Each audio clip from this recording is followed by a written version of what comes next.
Okay, so I get this question a lot, and people are constantly asking, what should they do in their future? They're just trying to figure it out. They're tired of school, and they just really don't know what they want to do. They say, I want to go be a hairstylist. Because I like hair. And, you get people who say, maybe I'm going to go do something to do with video games because I'm big into video games. That's kind of what my mom said. And obviously these are a lot younger people, but even people who are older, we tend to take a lot of advice from just random people who say something. And I think we tend to listen to those people because we just want someone to believe in us in something.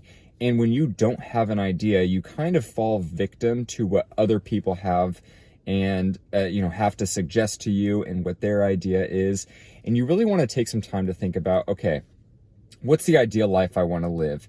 What's the amount of time I want to be putting in my business? What type of work comes with the business that I feel comfortable doing, for a period of, an extended period of time in the majority of my day, until maybe I get to a point where I can retire or I can travel, right? So if you take someone who says, well, I want to be a hairstylist, but then they're a big foodie, they love to travel, they love to be with their friends. It's like, why would you not do something maybe like trading stocks and take a course on how to trade stocks? Well, I'm not good at money.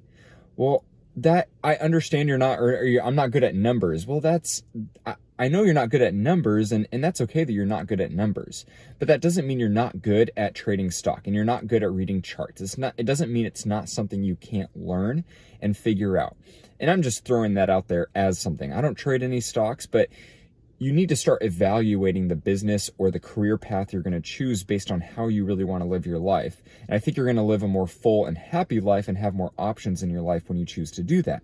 So if I'm thinking, and I'm young, I don't know what type of life I want to live. I still live with my parents. Well, then I'm going to go and I'm going to look at social media. I'm going to research a lot of businesses, and I want to read things about people who, let's say someone is a stock trader. I want to read, why did they choose to be a stock trader? What type of life do they live?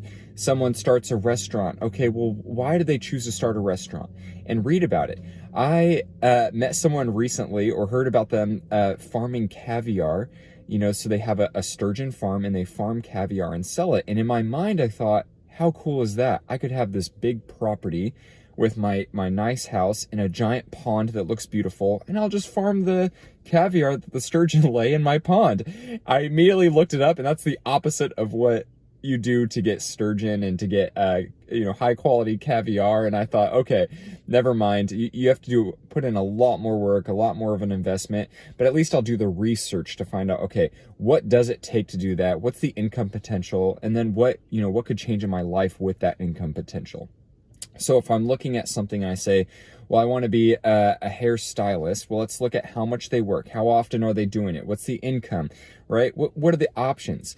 So I met with a young girl who said, well, I want to be a hairstylist. I said, well, that's great. Why? Because a lot of people kept telling me I should be a hairstylist. And I said, well, you do have really pretty hair. Is it because you have really pretty hair and you're really into your hair? Yes, I think so. Well, have you thought at all about what it takes to be a hairstylist? Now, I'm not saying you shouldn't be a hairstylist. I can show you ways where you can even scale and build a really cool salon, but I'm just going to always challenge you why. And we really came down to, a lot of things, and a lot of things she was really actually good at. And she decided she wanted to start somewhat of a social media company where she just would run people's social media.